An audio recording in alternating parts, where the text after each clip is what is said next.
l'ORTB se rapproche encore plus de vous. La nouvelle application mobile de l'ORTB avec plus de dynamique, plus de design, plus de couleurs, plus de facilité.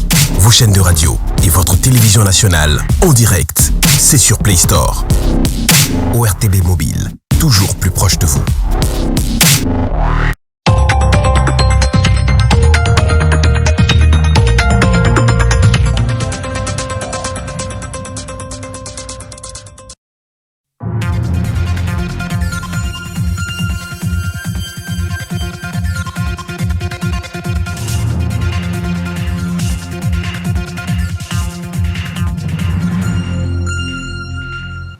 Merci de nous préférer sur Bénin Business 24 pour le 12h45. Voici le sommaire. Le 24 janvier est la date choisie par les Nations Unies pour célébrer la Journée internationale de l'éducation. Une journée pour réaffirmer que l'éducation contribue à la réalisation des objectifs du développement durable. Et le sport féminin est aussi à l'honneur ce 24 janvier. Les femmes excellent de plus en plus dans plusieurs disciplines sportives, mais elles sont souvent reléguées au second rang en termes de notoriété. On en parle dans un instant. Et enfin, en Tunisie, des startups mettent la technologie et les insectes au service de la production pour la rendre plus rentable et plus écologique.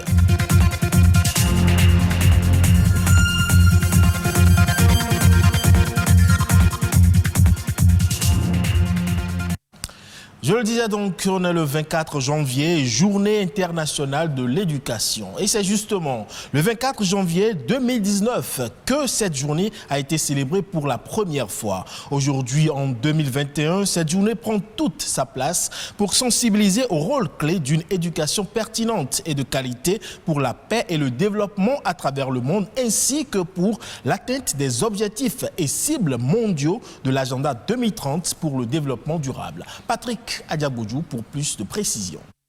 Plus c'est fini, la coupe va suivre. Sans éducation, pas d'avenir pour les générations actuelles et futures. S'instruire est un droit humain. Et pourtant, selon l'Institut de statistique de l'UNESCO, 258 millions d'enfants et de jeunes ne vont pas toujours à l'école.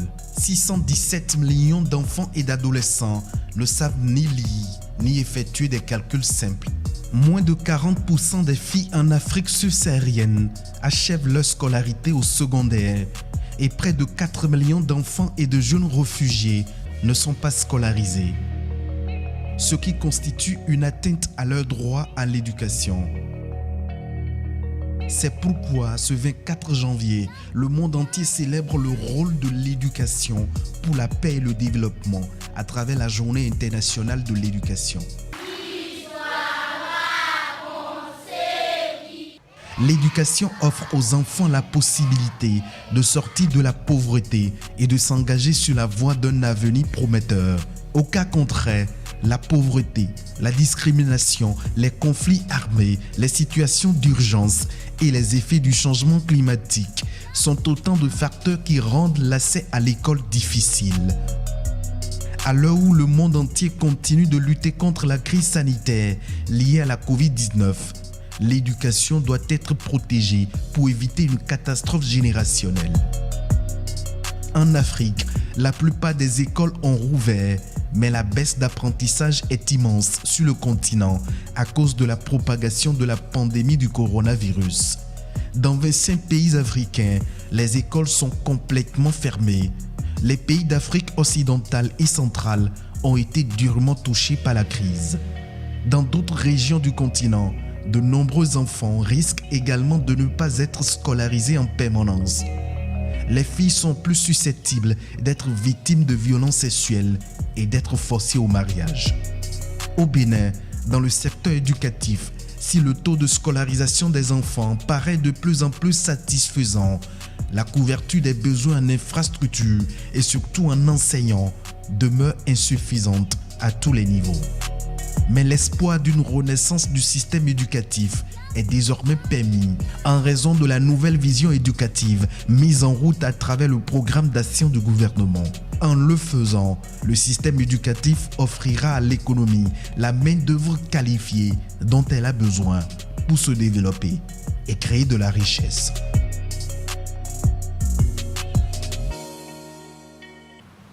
Et on parle à présent du sport féminin qui peine souvent à avoir de la visibilité contrairement au sport masculin. Et pourtant, nombreuses sont les disciplines dans lesquelles les femmes excellent. Ici, certains acteurs du monde sportif féminin ont marqué l'histoire. Il leur est toujours difficile d'avoir la même notoriété que ceux du sport masculin. Et c'est d'ailleurs la raison pour laquelle la date du 24 janvier a été choisie pour promouvoir le sport féminin dans le monde. Mais quel en est l'état des lieux au Bénin? La réponse avec Amandine Anyambossou. Le sport féminin couvre l'ensemble des pratiques sportives féminines, professionnelles, amateurs ou de loisirs. Durant la Grèce antique, le sport était réservé aux hommes. Ce n'est qu'aux Jeux olympiques de Paris en 1900 que le sport féminin apparaît avec le tennis et le golf. 6 femmes seulement étaient présentes sur 1066 participants.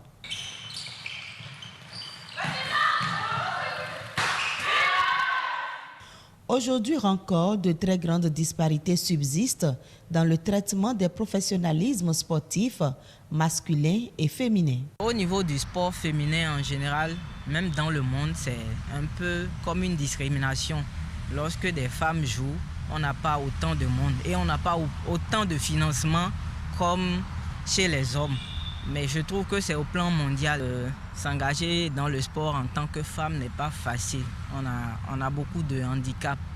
Par exemple, pour ma propre histoire, j'ai d'abord comme premier obstacle ma maman. Quand j'étais petite et j'aimais le sport, elle m'empêchait d'y aller. Il y a aussi le regard de la société. Quand tu t'habilles en sportif, et que tu vas sur un terrain, le voisinage ne fait que critiquer. On ne va pas encore trop la gente féminine, peut-être parce que celles qui déjà font beaucoup pour le pays, on ne les valorise pas afin de pouvoir motiver d'autres à leur emboîter le pas. Au Bénin, contrairement aux idées reçues, les femmes aiment le sport, mais elles se sont longtemps heurtées à de nombreux obstacles. Pour autant, l'attraction des femmes pour le sport est en évolution croissante. On a des noms qu'on entend. Il y a par exemple Noélie Yarigo qui fait notre fierté, Odile Arwamenou, Océane Gamero et certaines personnes encore qui parlent de nous à l'international. Donc je dirais que maintenant le sport féminin a quand même une certaine visibilité internationale. Une journée pour le sport féminin, c'est une occasion de faire sa promotion et de l'ancrer dans les usages. Une femme qui arrive à exceller au niveau du sport, elle peut à elle seule motiver d'autres filles à lui emboîter le pas. Dans le monde aujourd'hui, on entend beaucoup de femmes qui ont du pouvoir grâce au sport. Donc j'encourage vivement les dirigeants et la famille à vraiment booster les filles pour qu'elles rehaussent le niveau. Le sport féminin fait partie des grands combats mondiaux pour l'égalité des sexes et les droits des femmes. Même si on observe de nombreux progrès, il existe encore des préjugés autour du sport féminin. Et des hépatites, on en parle à présent. Ce sont des pathologies à virus qui font beaucoup de ravages. Selon l'opinion publique, les élans et comportements amoureux entre deux partenaires constitueraient des portes ouvertes aux hépatites. Qu'en est-il réellement? Explication ici avec Martin Sopon, il est hépato-gastro-entérologue. Il faut dire que le virus de l'hépatite B se retrouve dans la plupart des liquides biologiques, notamment le sang, la sueur, la salive, les urines et tout. Mais la transmission, la contamination par ce virus, par les voies, la salive, le fait d'échanger, de s'amouracher, ça ne donne pas le virus. On n'est pas contaminé par ces voies. Et c'est rare, c'est exceptionnel que ça se passe de cette manière. Pour que ça se réalise, il faudrait que le sujet contact ait des lésions muqueuses, donc des plaies buccales et tout, et que la salive du sujet infecté se projette dans la plaie de l'autre pour que la contamination se réalise. Mais je tiens à préciser que si ça se réalise par cette voie, c'est déjà des sujets adultes. Parce qu'il faut savoir que l'évolution de l'infection dépend du moment de la contamination. Pour s'embrasser, s'amouracher ou aller à l'acte sexuel, il faut être adulte. Donc, pour être contaminé à ce niveau, il n'y a pas de problème. Vous allez faire une infection aiguë qui va se guérir spontanément. Donc, les contacts sexuels aussi, le virus est dans le liquide sexuel, mais il faudrait que le sujet qui est infecté ait une forte charge virale et que ça soit un virus avec antigène HBE positif ou que les relations sexuelles se passent pendant que la femme est en menstruation ou que la femme, il n'y a pas eu beaucoup de préliminaires et que la femme n'est pas suffisamment sensibilisée. Donc, il y a des micro-saignements pendant l'acte sexuel. C'est ces facteurs-là qui augmentent le risque de contamination. Sinon, en réalité, beaucoup plus chez nous, on est infecté par ces virus très tôt dans nos premières heures de vie, par notre mère ou bien dans l'entourage familial. Et en nouvelle brève à présent, en Côte d'Ivoire, le prix garanti aux producteurs de cacao durant la campagne intermédiaire 2020-2021 pourrait atteindre 750 francs CFA par kilogramme contre 825 francs CFA à la même période un an plus tôt. Cette prévision à la baisse s'explique essentiellement par la perturbation de l'appareil de commercialisation liée au ralentissement de la demande consécutive à la pandémie du coronavirus et par les difficultés des industriels à verser le différentiel de revenus décent de 200 000 francs CFA la tonne. Et pour faire face à cette situation, certains exploitants livrent désormais leurs fèves à 800 francs CFA le kilogramme, soit 200 francs CFA de moins que le tarif fixé pour la récolte principale afin de se débarrasser de leur stock. Sécheresse, stress hydrique, augmentation du nombre de bouches à nourrir. Partout sur le continent africain, les agriculteurs sont confrontés à de nombreux défis, en particulier ceux liés aux effets du dérèglement climatique. En Tunisie, 2 start-up se démarquent pour proposer des solutions efficaces. Suivons ce reportage de nos confrères de France 24 qui sont allés à la rencontre de ces 2 start-upers. Des millions de mouches en cage. Un élevage peu commun. La start-up Next Protein élève ces insectes et les transforme en protéines pour l'alimentation animale.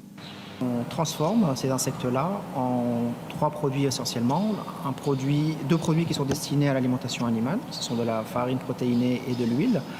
Et on a un 3e produit qui sont des déjections d'insectes, c'est un fertilisant organique qui peut être destiné au maraîchage, à l'agriculture. Après 6 ans de travail, la start-up a pu lever plus de 10 millions d'euros pour passer à une production industrielle destinée à l'exportation. Son atout, offrir un ingrédient essentiel pour une nourriture animale durable tout en protégeant l'environnement.